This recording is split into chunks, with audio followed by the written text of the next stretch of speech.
Hey everyone, this is Dean from Paranormal Pickers, waiting on Nick to arrive. He's out and about. He's going to try to. Oh, here he comes. He's coming in. Can you hear me? I can. You're live, buddy. How are you? Pretty good, buddy. All right. Well, welcome to another exciting edition of our great podcast. I am on location, as you may be able to tell, sitting out at the nice lake here. It's a little chilly, but and if the background noise gets to be too much, just tell me and I will mute or what we need to do. No, you sound good. It sounds good on this end. So Okay. this is season 1 S1E4. So he may be cutting in and out. But anyway, he's still here with us. So we're taking you to the lab tonight. As always, we want to start off with some adventures that we did. Obviously, Nick is an adventure right now. But first and foremost, we want to wish a very happy birthday to Amanda, one of our ghost hunting crew members out there. So happy birthday, Amanda. Please wish Happy her birthday. Yep. And I think he's 29 now. 29 again. Happy Right? 29th. That's great. Yep, happy 29th. So yeah, there's a lot of stuff that we could talk about tonight. I went through the early history of the property. We got Greg on. Now, just a heads up for the people that are commenting, there is a link on the actual invite where you click on it, but you can have Facebook StreamYard so we can actually see you. So right now I see Greg. Someone said, hello, buddy. Hope you are well. To me, I just see Facebook user. I'm not able to see who you are. So you got to click on that link. Let Facebook know that it's okay to give permission to StreamYard to do this for us. Someone else said, hi, guys. So, hello, Greg. He says, hey, Nick, and then, hey, Willie. So I guess Willie's out there. Hey, Willie. Hello, Willie. Hello, Greg. Hello, everybody that may tune in later as well. Yeah. Maybe not live, but coming at it from after the fact. Yep. Yeah, we'll be on till 9, and you'll probably. How far is your home from where you're at? Oh shoot, it's probably a good half hour. So to be honest with you, I'll probably just hang out here. The kids loving life out here, so I'll just hang out here and rough the cold. And as long as this platform works for me, it works for you. I'm totally fine with it. All right, cool. Yeah, so I did go in earlier and test out how to drive this thing. So I think I'm pretty good, or I think I can figure it out from here. Right? It's your maiden voyage, and I love it. So a couple things that happened to me this week is one, I bought a Jeep Cherokee, Grand Cherokee in September because my Silverado that I owned for almost half my life finally went kaput. It had 383,000 miles on it, so it saw a lot of the adventures that I went on for ghost hunting. So I got a new job in September, so I had to instantly find something right away. And so I was able to, he's switching up on me here. No, all I was doing was just, I hit the wrong button, but carry on with your Jeep. I actually put myself. So now there's a doppelganger danger in there. So,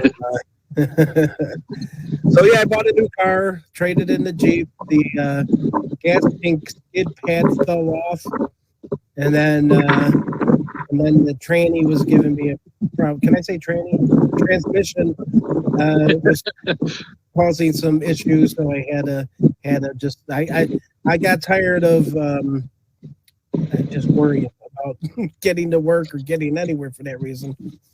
So I didn't buy a new car per se, but I did buy one that was much different than what I made. It's new to you, so that's what counts.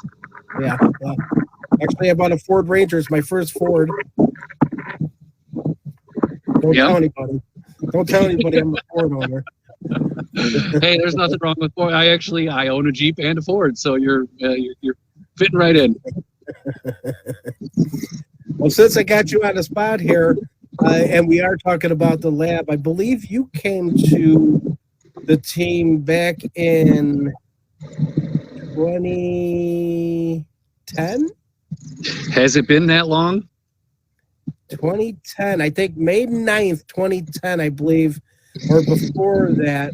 I think you were at the lab, and you brought in a fluke, which is a...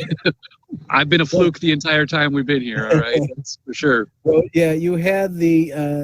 well, explain what you brought into for the... So let's backtrack a minute there, too, because, you know, I had met you guys... If it's the same Willie that I am thinking it might be, if it's Willie Adkins that's watching us, I had met you guys with Willie. You know, just started palling around, teaming up, seeing what was going on in the paranormal, as you know we all do. I've been interested since birth, basically, and met a few of you guys. Actually, I think I met you and George, along with Willie on a couple of his events that he had going. And I had known Mark from being a member of the Odd Fellows with him, and I think that was one of the nights that Mark said, "Hey, I want to invite these guys over. Why don't you stick around?" And you and George and Tim, along with Mark and myself, met up at the lab, and that was the first time. And the rest is history, as they say it. You know. Yeah, we have video of you on High 8. Back when we had the High 8s. Yeah, you were quite funny. And I believe Mark nicknamed you. Yeah. Early on. Right. And the nickname has stuck, too, ever since, right? And for those watching, it is not danger that he nicknamed me. That's for sure. High 8. I've been high 10 ever since around that one. Yeah. So what I brought along, and you know, to keep a long story longer, what I was doing at the time, I was a ISO technician, and for those that don't know, ISO is like standards for you know, corporations, laboratories, things of that nature. And I was the ISO technician for a laboratory in Waterman, Illinois. And I had access to a lot of cool gadgets, whether it was the Fluke or the FLIR, which is the infrared camera. I remember having you know, round little circular data loggers that would take temperature readings, and you could map out the entire room that you were in with. So I had those. But this particular evening, if my memory serves, I had brought the Fluke or the FLIR, which FLIR stands for front-looking infrared. Same idea, and it's what you see on the shows where people will have the little gun that they will point out, and with that gun they can see the different color signatures, heat signatures, or cold signatures of folks, and you can change it, you know, to where you wanted to see high contrast, low contrast, pretty rainbow colors, black and white colors. You know, pretty neat tool to have, and I'm sure it's around somewhere. I don't know in my garage. It's in my garage. I knew we still had it in the bag of tricks somewhere. And honestly, the thing that really got me, the only thing that we really wanted to do that it didn't come with, was the ability to record and capture your record as you were going along. But pretty neat toy, nonetheless, for using in any application. You know, but for what we were using it for, as you've seen on the shows, I'm sure, we wanted to see if there was any change in temperature, or if we could capture anything that might cause a change in temperature that we could consist to be paranormal or debunk as not being paranormal. Right, and this is why we call it the lab. This is where we experiment stuff. And, for a video camera, I just use a digital camera, propped it in the screen, so I was able to video record it. But you can also take pictures with Fluke thing that you introduced here. So your nickname was FLIR Boy, or is FLIR Boy. Mark very smartly gave you that name. But I've yeah, seen it grow to a few different things. They just would put anybody now in front of boy and just call me Blank Boy. Blake, yeah. So so over the course of our shows, Paranormal Pickers, we will introduce to you kind of like a progression of us at the lab, but going back, where the lab is located, Sycamore DeKalb area. I reached out to Mark and George earlier today, kind of get the feel of before I actually came to that area because they were doing it before I was. And if Willie's still on here, he was the one guy that kind of streamlined paranormal groups in DeKalb. He was kind of like the Yep. pioneer of it, even before like Nick Casalis. I'm sorry, Nick, if I can never pronounce your name right, but I know that those two were kind of in and amongst the different teams, and of course George, Shobi, Jason, Yep.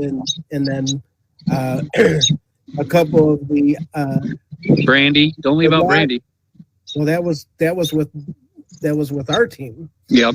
Tim, so Tim and I started with Dead Serious, and then Illinois Paranormal Historical Society, and then I came on board with IGH, and then brought Tim, Brandy, Jessica, and our actual first hunt at the lab was in 2009, and that's a long. I'll get back to that story of how I met Mark and George, but just that area itself, Willie was kind of like the person that started it there.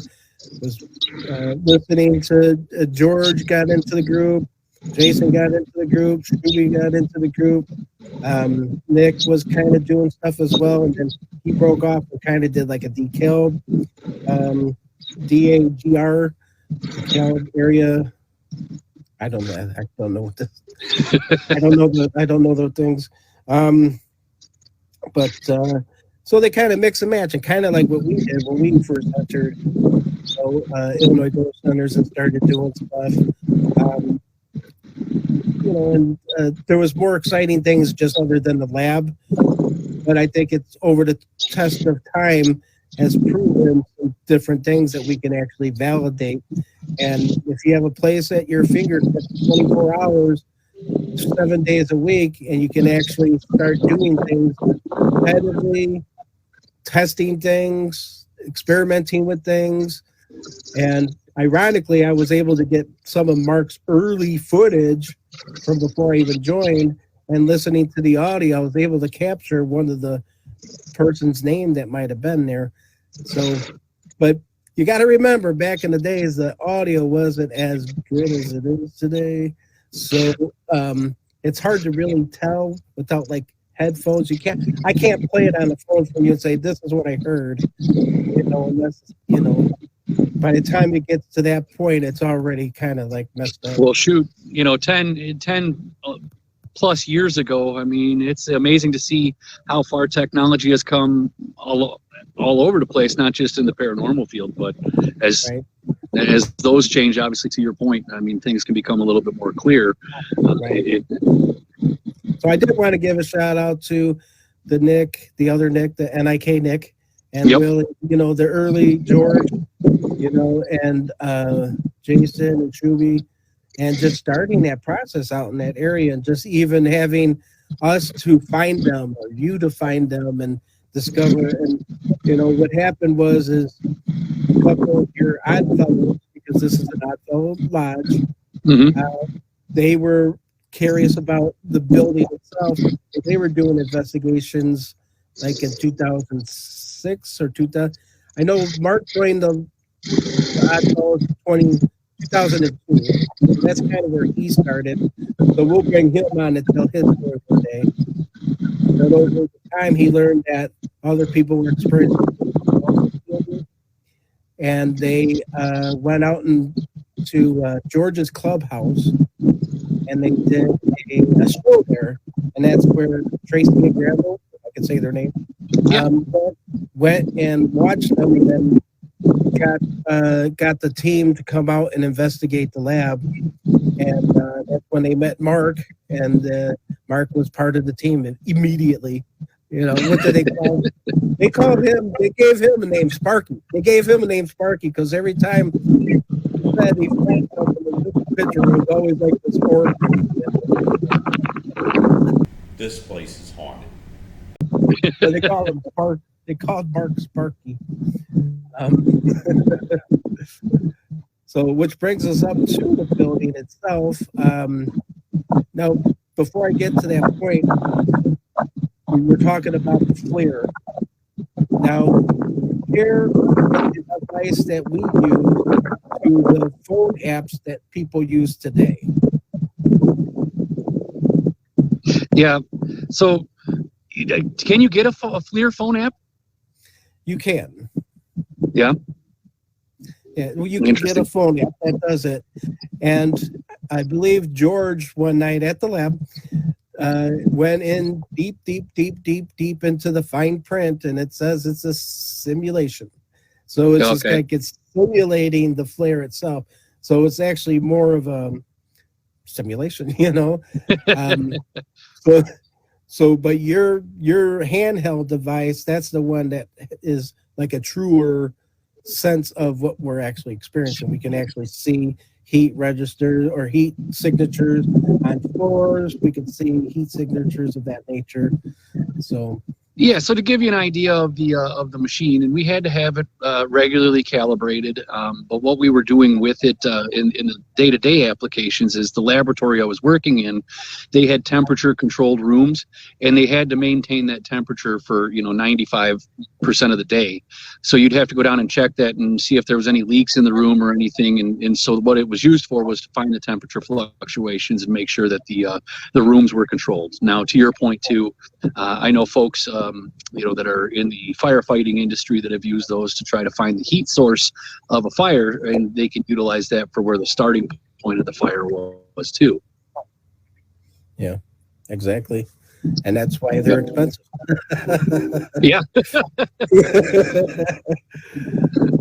Let's see. I did find an email from you back in 2010. You're like, guys, thanks for the opportunity to meet you all and wet my feet with the team hunt. I've got some interesting anomalies that I can share from my data, but we'll wait to see how it coincides with what you all had, if anything. Let me know if there's any follow-up you need. N. Great. I love it. At least I said wet my feet, not wet my pants, right? I probably did plenty of times since. All right. So without further ado, S1E4, the lab part one of many. So kind of like this building. So prior, we call it the lab. This place is haunted. Do we need to stop for a moment, kind of recap? Do you have any thoughts here, Nick? I hate to kind of like... So, I mean, you hit on a couple of the high points. The biggest things to remember is it is an active location. It's got a lot of age and a lot of history to it. And when I say active, I mean, not that anybody could ever certify or verify that anything is haunted, but there's a consensus of 5 of us that are in the soup, and I would say all 5 of us would stamp it on our end to say that the place is haunted, right?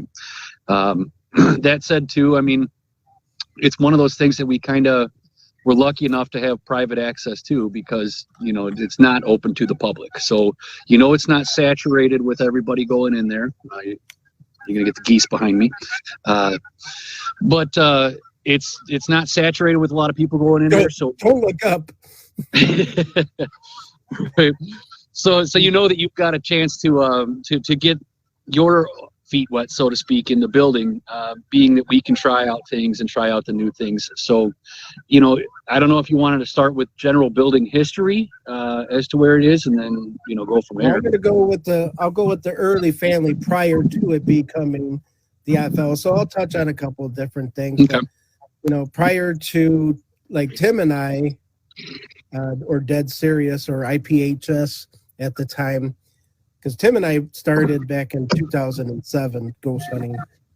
So prior to us going to the Oddfellows Lodge, my father was actually very ill, and he was brought to the Kindred Hospital there in Sycamore.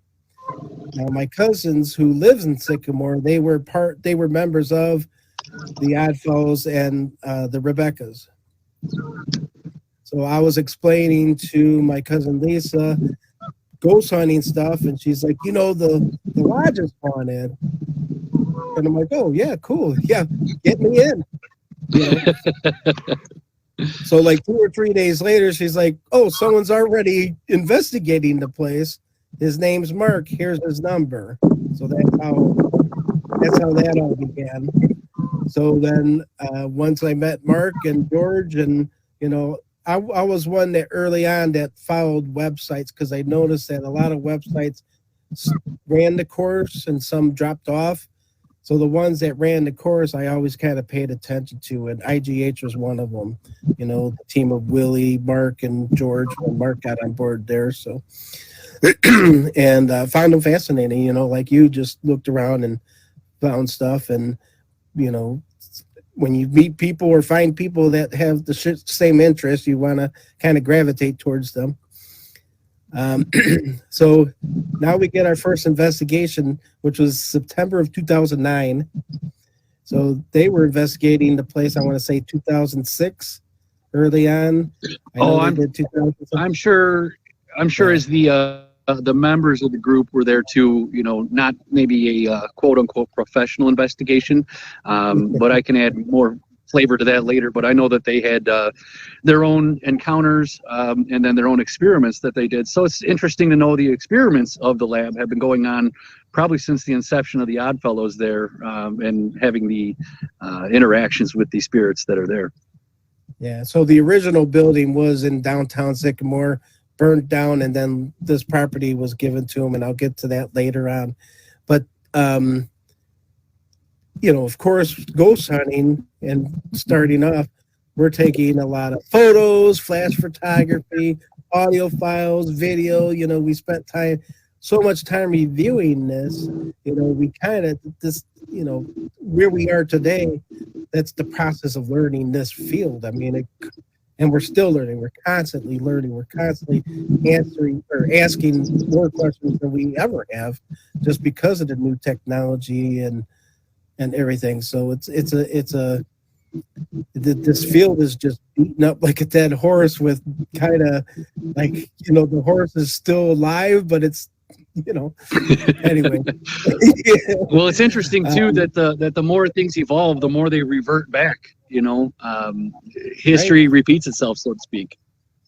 Yeah, but it makes us and it makes other people better investigators. And if we can share our experiences at the lab, saying, well, this is what we did, and try to do this where you're at, because you go to a prison or an old school or an old haunted building, you're only there for like 1 or 2 days. They don't have the time invested that we have at this place. So we can say sometimes it works, sometimes it's not. It's the same with Tinker Swiss. We have been there so many times that we could probably open the door for Robert and say, hey, buddy, come on in. Yeah. Or him opening the door saying, yeah, get the fuck out. beat foot. I would say beat feet, but it's Robert's beat foot. And for the record, that was my first F-bomb of the show. It took four episodes to get there. All right, hey, it's rated TV MA, so you can say what you want. All right, so let's start back from the beginning. It's a long history, and it's kind of like up and down. And I gotta give my props to my man Tim for his due diligence in the historical research field. And him and I working together in history has been a blast. Still is a blast. But we learn off of each other, and we just don't give up. Don't give up finding those answers in history, in the newspapers, in the archives, in people that talk about it. So there's families still alive, and you know, we got some information. So I got to be careful what I say because there are still people around that may be related to this family. So. The names will be changed to protect the identity of the innocent. Yeah. Yeah. Nick won. Right. And I do want to give a shout out to Tim too. He is like a bloodhound when he's on the scent of something, and he will keep going. Yeah, and he'll just follow that trail until he finds the end or finds what he's looking for. And even then, he'll keep it on his radar. So if anything new pops up, he'll keep going off of that too. So props to Tim on always doing great investigative work and research. That's perfect. As your Nick. Is your Nick Danger Hansen? I love that for Tim. Tim Bloodhound. Bloodhound. I love that. That's an awesome nickname for him. So actually, where the building is located in Sycamore, there was a house next to it where Theodore Smith lived back in 1897 with his wife Martha and their daughter Grace. Now he bought the land and then or whatever structure was there, but he did build a house and he sold it in 1903 or 1904 to a Michael Ryan with his new wife Anna, because Anna was recently divorced from Emil Bennett.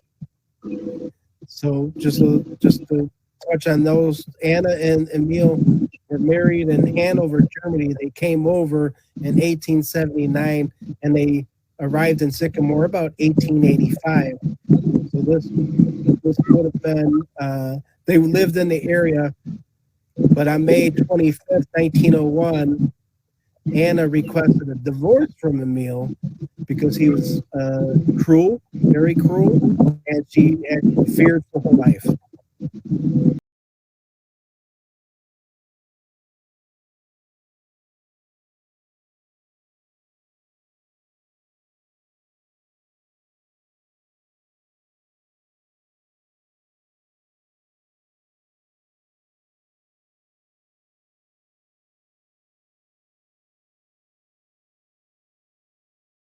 So she took her kids and divorced him.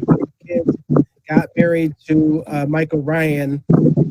Just bought this house with Theodore, and they all moved in. So some of the so Anna herself was born in 1853 and died in 1933. She just died just shy of her 80th birthday. She did have a son that preceded her death, Robert. I guess he was killed in a tragic accident in Freeport, Illinois, so not too far away. So that was 1911, I want to say, that he passed. Robert, let's see. Yeah, it would have been 1911. Maybe it's something different name because I don't see his name on here. But they had like 8 kids. I think they both had 8 kids from different marriages. So anyway. It was cold winters back then. In Germany, I mean, yeah. So, of course, Tim traced the property back to the Beneke family. And in later years, it actually was sold and donated to the Oddfellows by Lizzie, believed to inherit it, but I'll get more into that. But Lizzie married young. She was only 15 when she married this guy, Edward. Ended quickly. And in the 1907, it shows that the fault of the defendant for want of answer proves her. Maybe he left her or something. I don't know. They were just dissolved quickly. And then she married Theodore Smith. They hopped on a train to Clinton, Wisconsin about 1908 with Theodore's daughter, Grace. So what happened?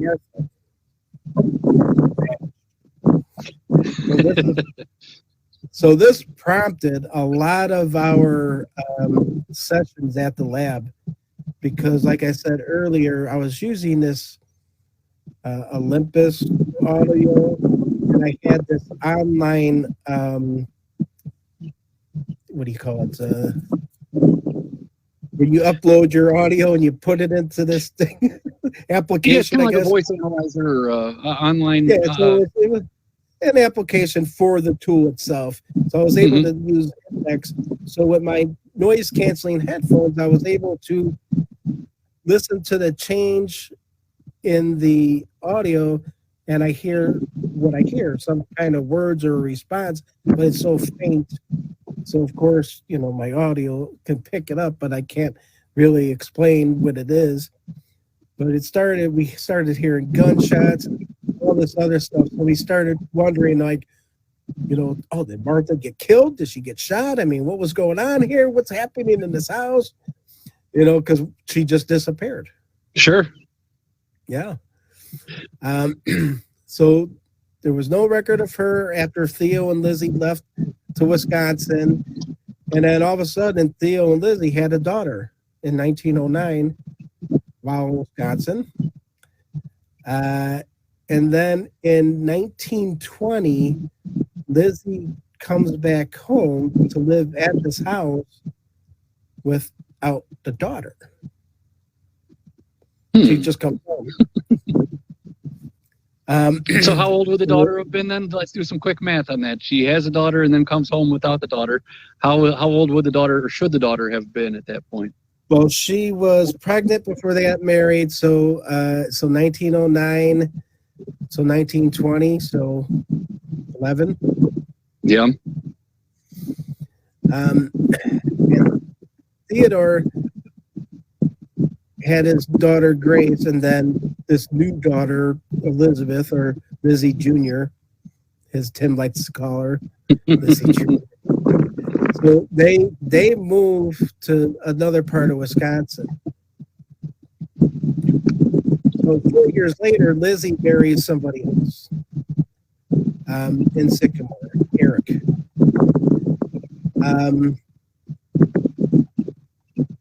And kind of like all these strange events kind of just get forgotten or kept secret.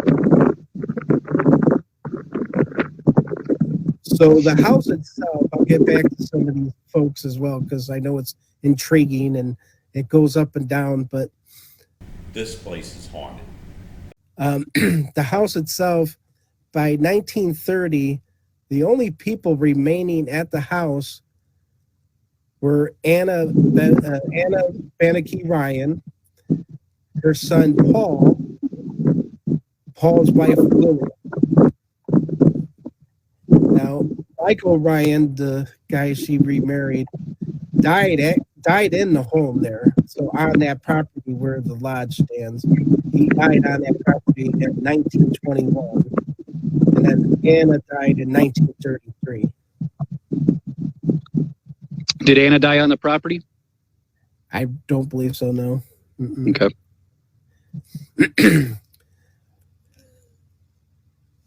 She could. Well, I guess she could have, but There's no record to state whether she did or didn't. well, she could have been, because by 1930 the census did show her there, so more than likely she did.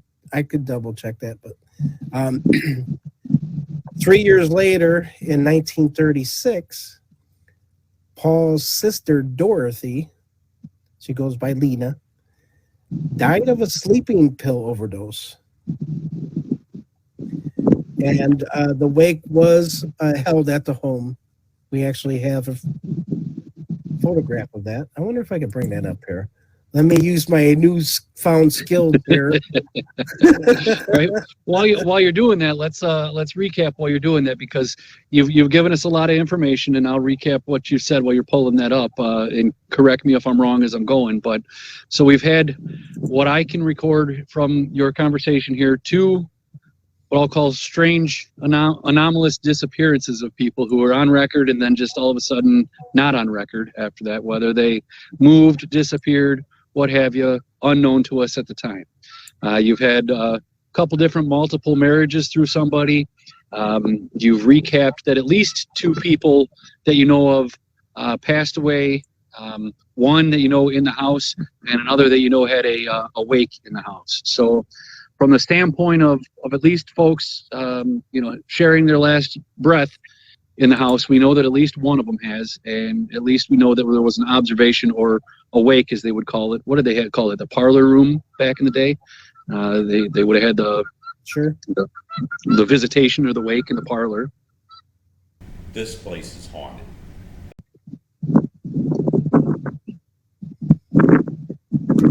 Can you see that? Yeah, there you have it. Look at that. That is an awful lot of flowers in that room. Yeah, so that would be Dorothy laid out. Yeah, that was one of the things that when Tim first introduced this photo, Mark was beside himself because he always got the flowery set. And when he had other teams out there as well, he also picked up on the flowering sets. He actually, accused people of spraying something to get that effect. But this would explain why you would smell flowers if it was, residual or anniversary data for passing. Well, and if you think about it too, not to be morbid, but I've been to my fair share of funerals or wakes or visitations in my day, right? And there's certain flowers that they always put out because they have such a pungent odor to cover up, obviously any type of other scent, unpleasant scent that you may have. So just taking a look at that photo that you had up there, I mean, that room was completely covered, and I would imagine that their process of embalming and everything that they had back then maybe wasn't as advanced as modern day, so they would tend to use a lot of flowers like that to cover up any of the unpleasant odors that you may have. So it would make sense to me that from a residual odor standpoint, I could see people having that come back up to them. Do you know? Well, you may get to it, but I'm going to ask anyway. Do you know if that was the only visitation or wake that was held there? That's the only one we have proof of, so okay. I wouldn't know. Yeah. It's really hard to say because, like I mentioned, I mean, back then that was the standard practice, was to have the visitation in your home. Right, and again, she died from taking sleeping pills, so she overdosed. So, yeah. And Lena, let's see, Dorothy, she was born in 1887 and died in 1953. And there was another death in 1953 too, Matilda, so that could have been one of the reasons. I'll have to get the date.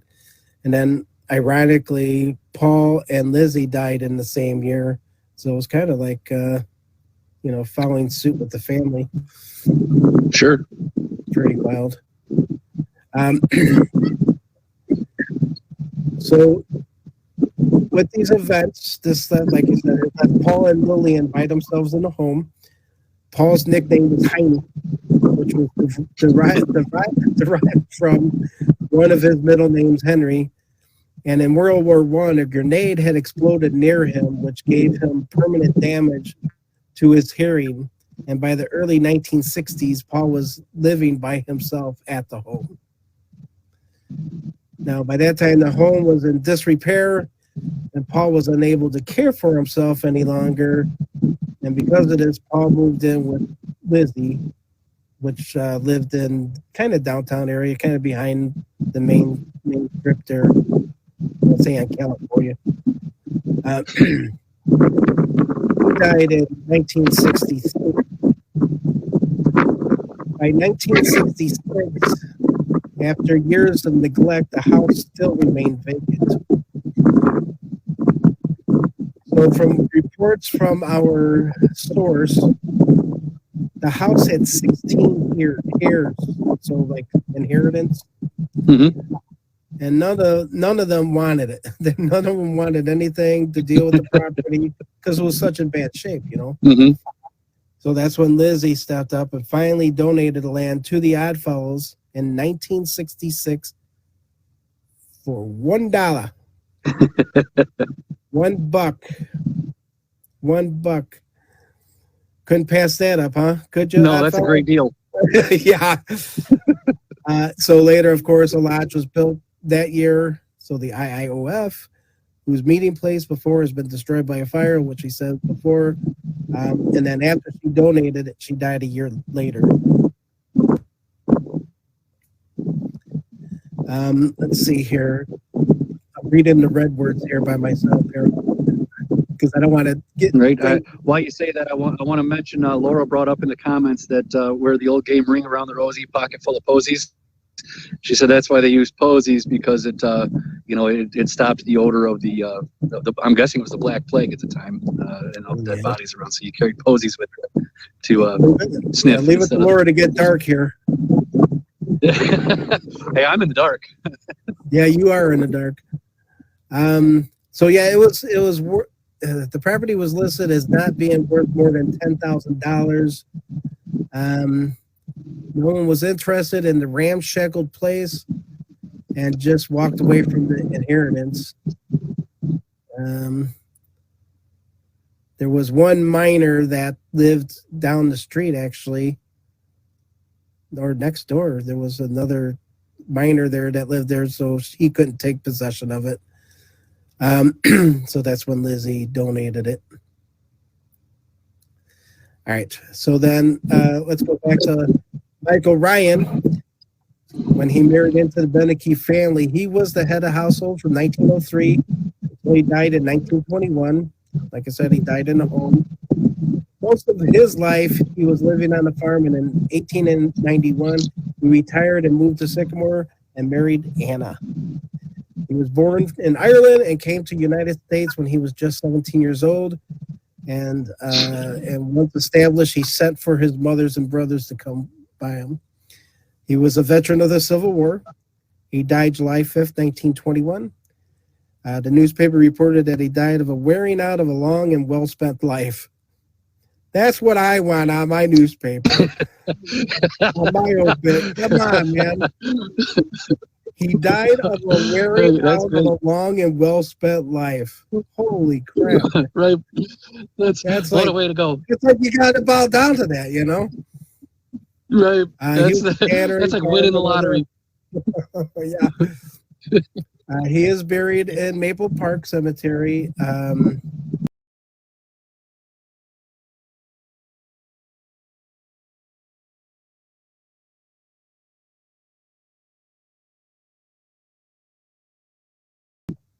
And later, yeah.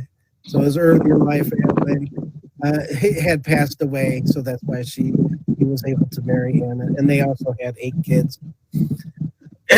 So, as everyone's probably wondering, what happened to Martha? She vanished, right? She's gone. Right, Martha's just gone. So we're thinking, like I said, she was murdered. She's probably buried on a property. You know, we had psychics come through there saying there's bones all over the place here. You know, come on. We're thinking the worst. Mm-hmm. Well, our history research, our due diligence does pay off at the end.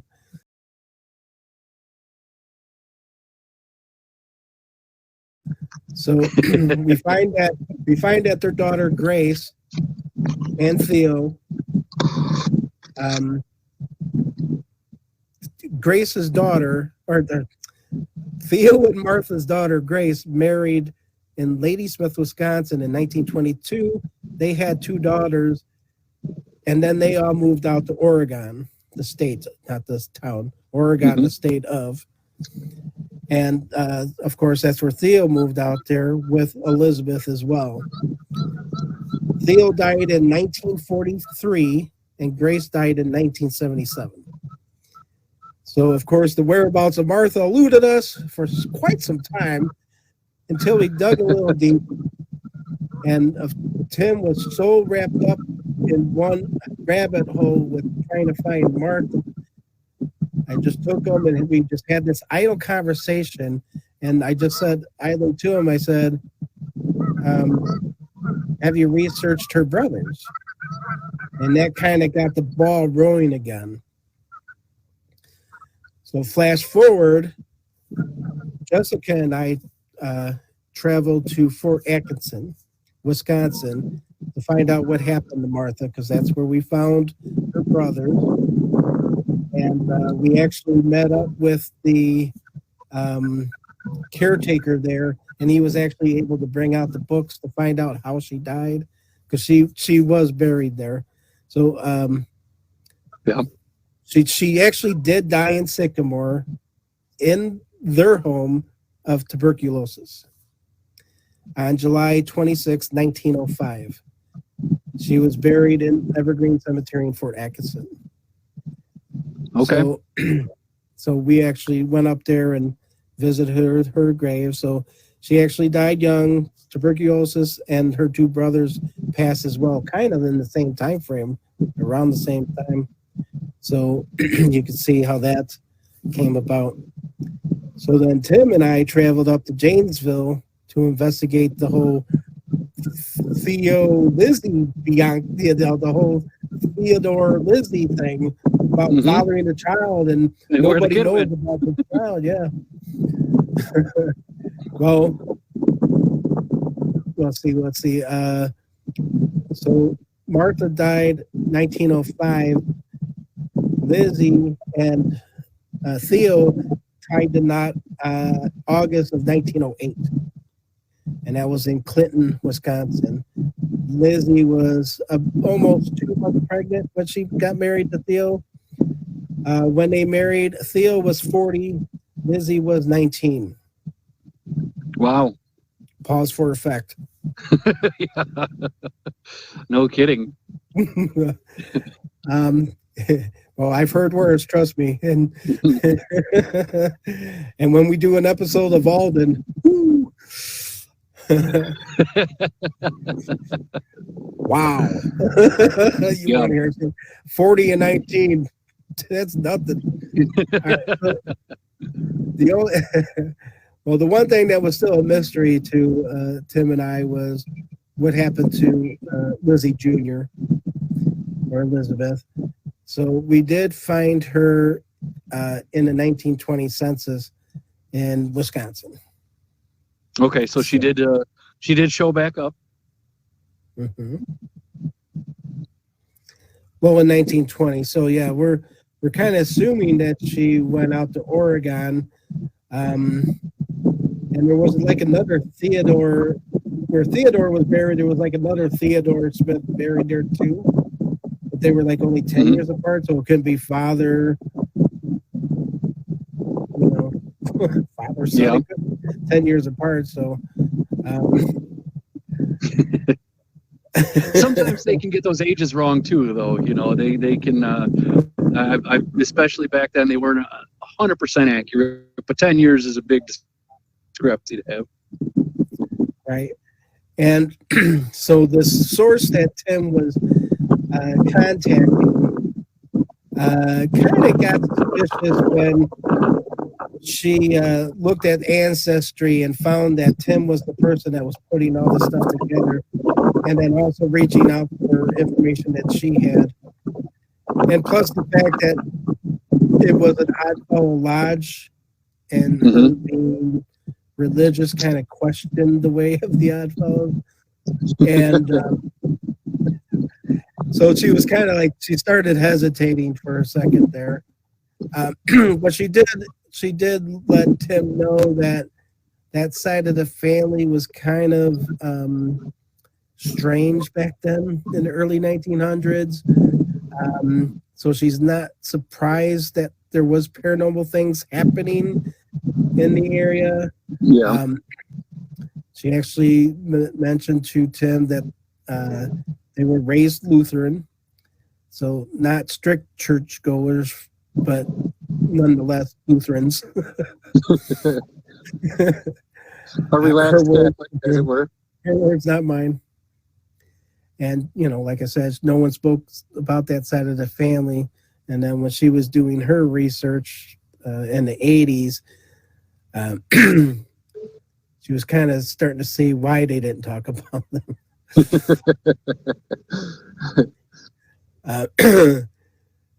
So yeah, she also provided Tim with some ghost stories of her own. Yeah, it's all I gotta break it apart without giving like addresses. Right.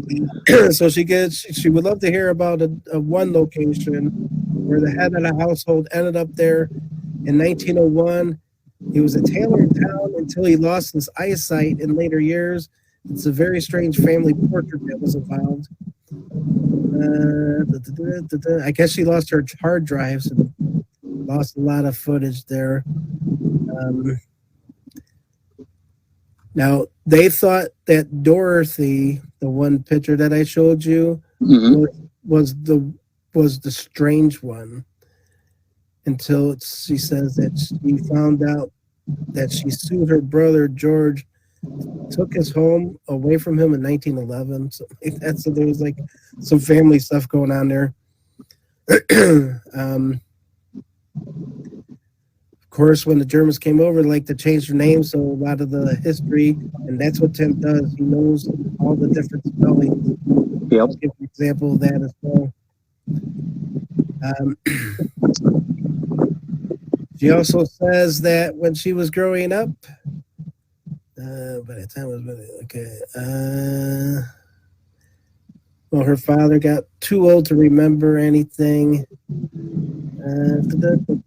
I guess Lizzie had twins, and I guess one of them is still alive. But back then, I don't know if she's still alive now. But the young son actually died young, and he was a young entrepreneur. I saw a newspaper article with him at 13 selling worms for a living. People were getting bait, from him. Well, apparently he's if he's selling worms and making a living, he's taking after the Mike Ryan side, so he can die a pleasant life, lead a pleasant life, and take on from there. Speaking of pleasant life and dying, I just want to give you the heads up. If I cut out, my phone is at my phone's at 5%, so if it cuts out, I'm going to go and charge it. But that's the reason behind it. If I just suddenly drop, I didn't die in the forest yet. Yeah, don't pull a Martha on us. So she did say she lived in a house for 36 years in Streamwood, Illinois, that was haunted. So this is intriguing that she's like sharing these stories. So she said they heard strange sounds. Cabinets would open and close by themselves. Phones would ring in the middle of the night, and interesting, and strange groans. If you care to answer the phone. So wasn't that like phone sex today? Interesting. I mean, wasn't that like, yeah. Nowadays you got to pay for that. I worked for First Chicago in collections for a while. Well, you worked in collections, as you know. Mm-hmm. And this one time I picked up and the lady just started doing the the six voices, and I'm like, really? So I put her on hold, and I called the other line. I called their two-way line, and she goes, "Hello," and I go, "Yeah, I'm on the other line," and she started doing it again. So I got double the pleasure, but no payment.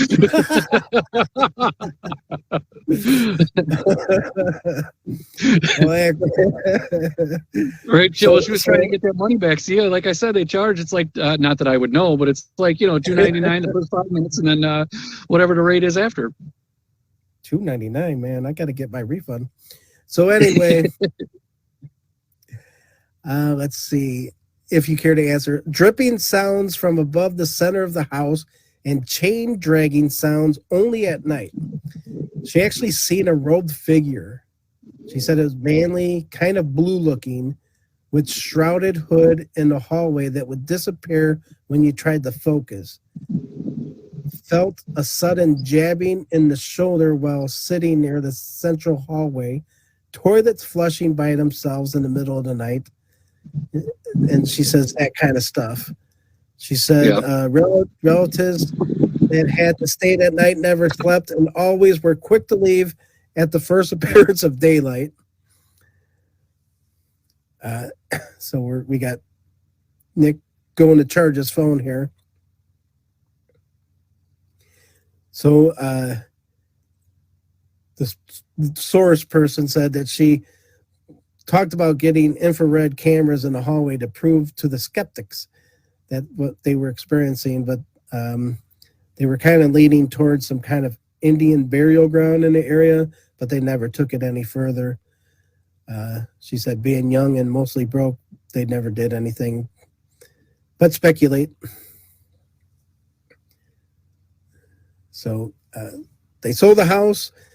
This is kind of funny. I should probably wait for Nick on that.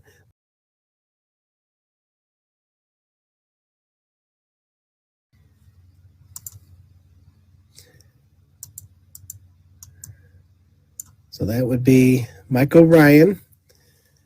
And this guy, I'm telling you, there was a moment at the lab where I was sitting in the dark room and I saw a larger man or a black shape coming at me in the shape of a person, tall. And I had to look around the room to see if anybody was walking around, one of us investigators, and nobody was. And then when I turned back to look at the shape, he was standing right next to me looking down. So I kind of like moved away just to see what I was seeing, and then it went away. But this gentleman here, you could tell, seems pretty tall in nature. So, and he died in the house. So if I was going to guess, I would say Michael Ryan was the man walking. But again, you got to keep in mind the house itself was not the same structure as the building. So technically they would be walking halfway through if it was a residual type of energy, but you never know. And then that's Anna, of course. So pretty cool. Pretty cool that we can find these pictures and relate it back to the property. So waiting on Nick here. So what do we got here? Best tombstone ever. That's where the term pocket full of posies, okay. Yeah, sorry, Laura, I did the first F-bomb. And I'm not even drinking. It's Pepsi. Hi, everyone. Who else we got on there? Kathy. Hi, Kathy. Greg. Facebook users. All right.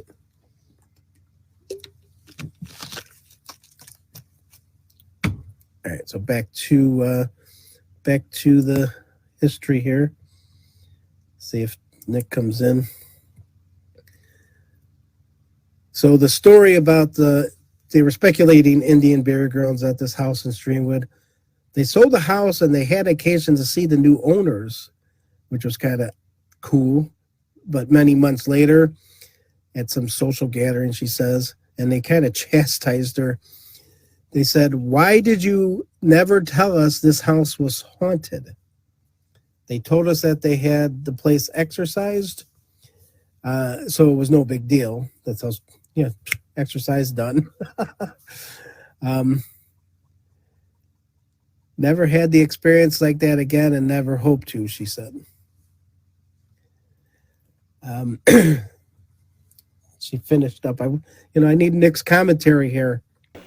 You've been feeling sensations? Well, there's somebody who's right here to my right. They've been here for quite some time. I don't know if it's the same kid that I was talking to. You're getting the sensation of a child? Oh, yeah. Oh, yeah. Okay. Right to my right. Could you, who's ever in here, please come by me again. I'm sorry, it startled me. Sergeant Paul Beneke. This was in November 11, 1918. Paul Beneke of Sycamore, another lad in Company A, 129th Infantry, is in the hospital. He suffered a sprained ankle and a wound in the leg, which was quite serious. When going over the top, his condition is improving rapidly. So he was there at the Battle of Lagone. 1919, he returns home from fighting. So there's a lot of stories about him sending letters, him being in the war. But He was a character, this Paul guy. Let me pull up a picture of Paul.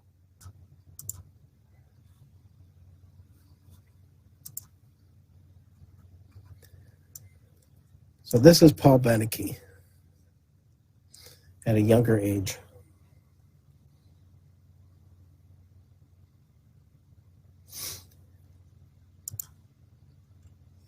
In 1928, April 7th, 1928, geez, that was last week, he puts an ad in the newspaper. He says, a reward of $10 for a person guilty of outrage. A reward of $10 will be paid to the person who will furnish information that will lead to the conviction of a person or persons who threw a dead skunk on the front porch of Paul Beneke's residence Monday night. If the person who committed this outrage will confess and apologize, the matter will be dropped. This is the type of character this guy is. He was just an avid fisherman, hunter. He actually caught an eel. There was a newspaper article where it says he caught an eel. Here it is.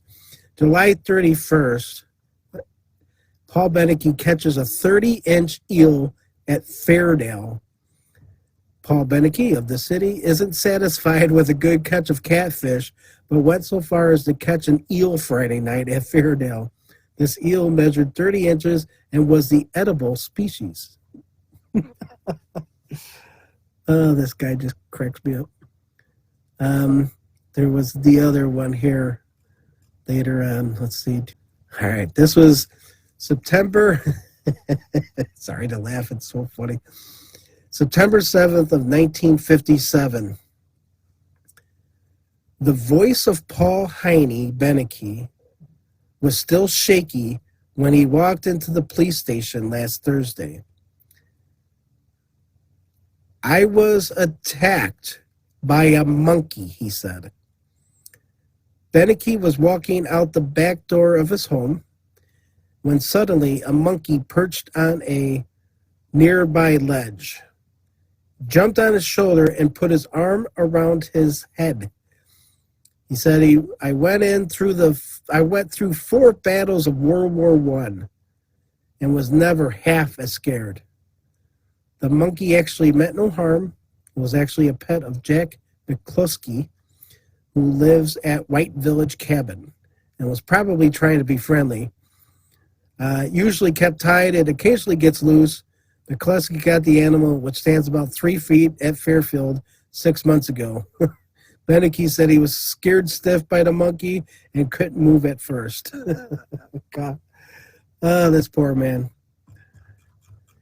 All right, so Nick's not coming back on. So going back to the story about the source that Tim was dealing with, she actually put like an end note to her after she told us about all these haunted house experiences that she had. She says, I certainly hope you are not playing with fire, enjoying your ghost hunting. All those things come from Satan. Be safe. Oh, P.S. I just remembered I have a little story about a house on Elm Street. Oh, God. It has to do with young children talking to children that adults can't see. Furniture moving and things like that. It still happens off and on to the descendants of the Benekes. Of course it's Elm Street, right? Oh, boy. So much about Paul and Lizzie, especially those two. I don't see Paul too much at the lab when we or investigations because he was hard of hearing. Maybe he can't hear us. He had that explosion in his ear. When I listened to Mark's earlier evidence, I did find a response saying Lizzie's name, and a lot of stuff that we got captures Lizzie wholeheartedly. So I feel that she's definitely one of the stronger spirits there. The Let me take a quick sip here because I want to tell you about when I arrived in 2009's vision. So I'm going to read this for you as I wrote it to the team back in the day. So I was sitting along the wall close to the anteroom, facing the basement door. I had a deep thought racing in my head where I had envisioned a male, a woman, and a small girl standing or posing like they did for an old photograph. Now, this is before we knew any of the history, so keep that in mind. I thought there was a small boy since I associated that to be the perfect family. I believe I looked like a one boy, one girl, type of thing. I believe what I was looking at was an actual photo. The woman outside with the scarf seemed more real. So there was kind of like sitting there meditating, getting into a meditating state, and I was experiencing these type of visions. We get that a lot. So the lodge appeared to me as the inside of a house that included a fireplace. The fireplace was located just around where the axe on the ceiling is located. One of the Oddfellows things. I believe the fireplace would have been the back of the original house, and that the lodge was built or extended, and then the parking area in the back was added. So, of course, I had a sense something destructive happened, possibly a fire or a tornado for that matter. I recall that it was dark, which I associated to be doom. It could have been a room with a lot of smoke, though, which might explain the black mask that Jessica had caught on her digital camera directly behind Mark, who at the time set something behind him. So let me find that picture.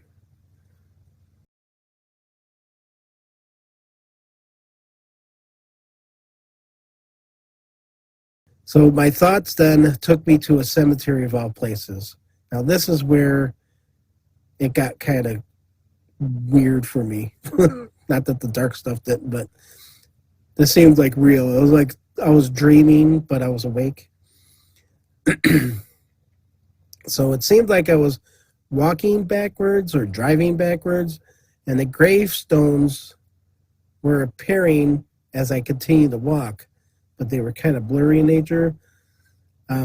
So I finally stopped at one grave, and I turned to look, and I could picture it today. Or I can remember as I seen it, and the name on the tombstone said Smith. Again, this is before we knew the history. So at that moment, this is when I called out asking for a Smith family. I thought again and decided I will say Schmidt as well. So I'll have to confirm that on playback. That's what I added in the memo to the guys. So Tim sent me this later on. He says, I was thinking today about when you first had that vision of the Smiths at the lodge property from September of 2009.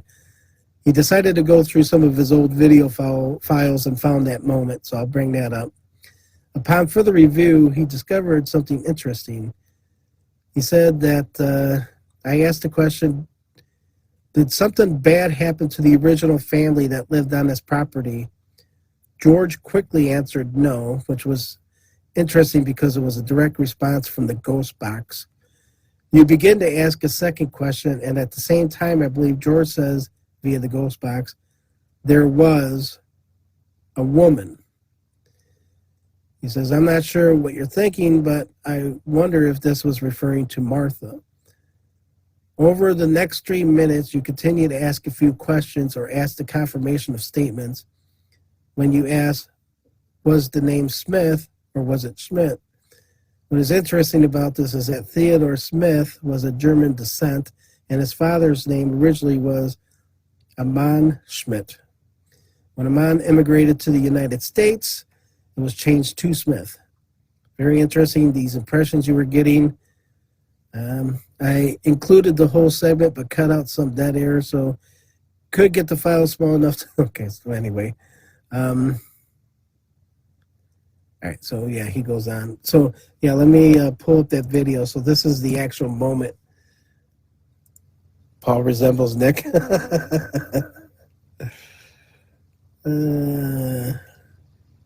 I can look in old newspapers all day long. It's hilarious. So yeah, it doesn't seem like I'm going to be able to play this video. It will be on the YouTube version of it. Did something bad happen to the original family that lived on this property? No. Was there children on this property?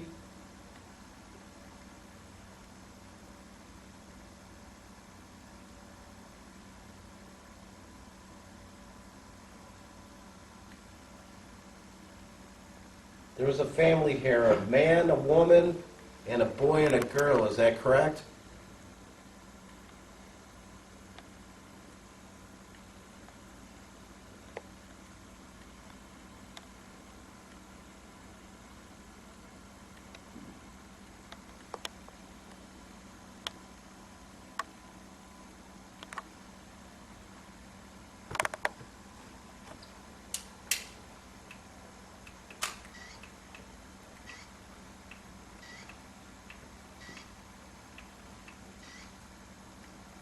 Was your name Smith?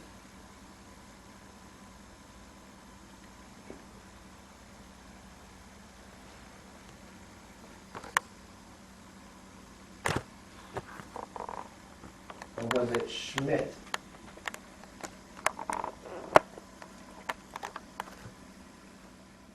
All right, cool. All right, I'm glad you hear the audio. That's awesome. So yeah, so that's kind of the footage Tim found when I had this vision, and I called out the Smith. So it kind of puts me at the beginning, timestamps it where we didn't know anything about the history or the names. Yeah, Smith is a not so common name in the world. So for me to guess that, it's just me guessing it, I guess. But in my head, I seen the tombstone. So pretty bizarre stuff there. Let's see what else we got here. I know we wanted to talk about some earlier stuff. About ghost hunting stuff. We wanted to bring in the something that we mentioned in one of the earlier episodes about my truck dying in the cemetery. We'll probably have to do that for another time. It's kind of like starting to be like that Jimmy Kimmel. I apologize to Matt Damon. We ran out of time. That's going to be my truck died in the cemetery. Is going to be the Matt Damon of Paranormal Pickers. Oh boy. Yeah, but we have a lot of footage to show you. I can add stuff on the YouTube page just to give you an idea, but we'll have other lab night Paranormal Pickers. I mean, we can go on and on and on about all the stuff that we tried there.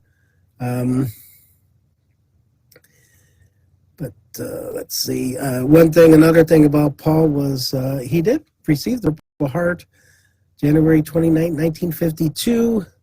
He received the Purple Heart more than 34 years after he was wounded on battlefield in France. When Beneke recently applied for a mission into the Sycamore Veterans of Foreign Wars, officials discovered that he never had received the medal. Wow. His commanding officer in France, Circuit Judge Cassius Paus, started an action which resulted in a decoration last week. That's awesome. Yeah, so Beneke was wounded by fire in the, hope I pronounce this right, the Rousse-Argonne battle, which lasted from September 20th to November 11th, 1917. He served in Company A, 129th Infantry Regiment, 33rd Division, Illinois National Guard. So a lot of the numbers that we see at 1111, maybe that could be a sign of some of our old soldiers ending the war, 11/11, 1917. The monkey attack, I already talked about that. He had money stolen from him. Sycamore, May 1958. $100 stolen from a top table at Beneke's residence. 2 men and 2 women who stopped to buy worms from Heine. And it calls out the address here in Sycamore Tuesday morning. Apparently stole $100 in cash from atop his table. Beneke told police that he got the money out of the bank to pay his taxes. The 2 women entered the house when they came to purchase worms, and when they left, the money was gone. Apparently, Paul took over the kids' worm business there. Beneke said that they were driving a green Buick and headed east on Sycamore. Police on Wednesday thought that they had identified of the persons who paid the visit and were planning to bring them in for questioning. Look at that. 1958. Here's his final rites for Paul. Pay our respects, validation, Paul. True Republican, August 7, 1963. Final rites for Paul Beneke. Paul Heine Beneke, 70, lifelong resident of Sycamore, who died suddenly Sunday evening at his home, and that was at Lizzie's home. He did not die at the property we were speaking of. This place is haunted. Franklin Frost, the Reverend of the First Baptist Church, was in charge of the burial. He's placed in Elmwood Cemetery. Awesome place to go, guys, if you're in Sycamore. Military rites are to be conducted. He was born January 10th of 1893 in Sycamore. As we mentioned earlier, Emil and Anna Beneke. I got pictures of them. Growing up here, he attended the local schools. He was married to Lillian, now deceased. He was a veteran of World War I. Was a holder of the Purple Heart. And he worked at Turner Corporation for 47 years. Was a member of the American Legion and VFW Post. So this is the guy that was cruel, and Anna divorced him because she feared for his life. I think at one point she said that he threatened her life, to be honest. So that's Emil. And we have an earlier picture of Anna. So that's Anna. Doesn't seem too happy she's getting her picture taken here. All right, let's see what else I can find for you guys. Grandma and Lizzie. So Lizzie would be on the left. Or on the... I don't really know. It's a Grandma and Lizzie, so they were sisters. I think Lizzie's on the left here. I think that's Lizzie.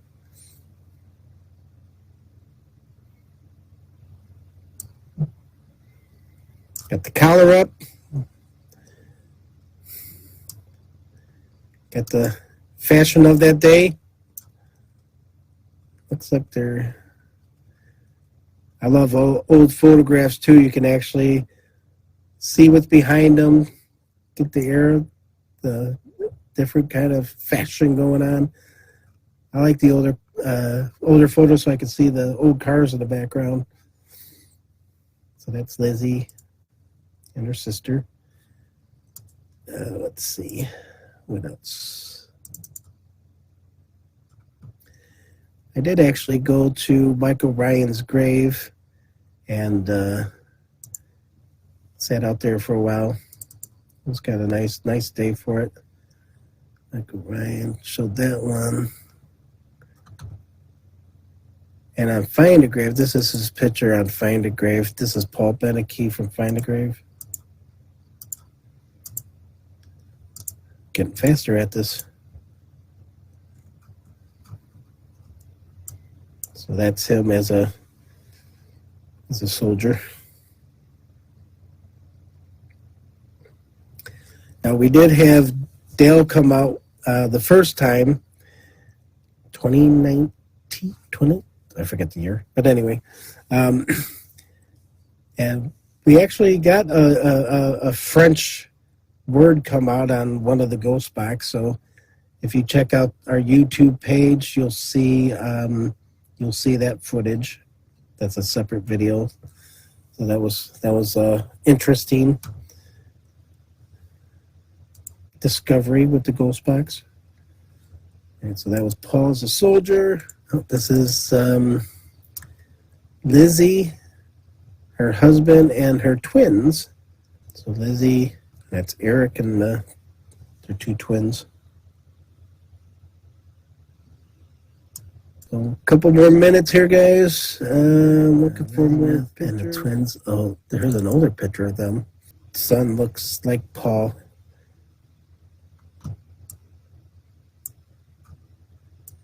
So that's Lizzie and her twins.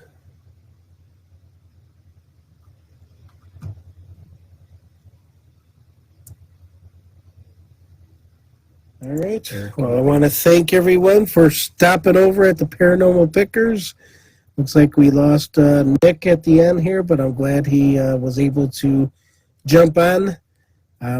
For a moment there, we didn't think he was going to come on there, but we made it happen. Thanks for everyone for posting. It's hard to tell when you guys posted, so Laura, that's so true, Dean. At 8:49, I don't know what I was mentioning at the time. But appreciate you guys. Next week, we'll do this again and come visit us and check us out on YouTube. The Paranormal Pickers on YouTube, they have a little bit longer extra footage that I put together, and keep sharing it and liking it. What they say nowadays, like, subscribe. I don't even know. Can you subscribe? I don't even know. We're almost to the end here. So thanks again, everyone. Happy Easter. That's all I got. For now, anyway. I'm kind of exhausted. I did worked in getting this history together, and it takes a while to piece it all together. Come on out to our lab, tap us on the shoulder and say, hey, I want to see this place. Hey, come on over. We'll make some room, make some space, make some time on the calendar for you, and we'll make it work. So come on over. Have a good night, everyone. Thank you. Oh, hey. Wow.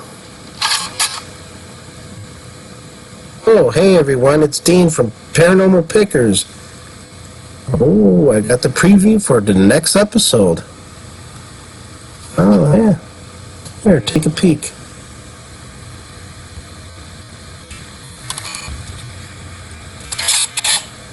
Oh.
This place is haunted.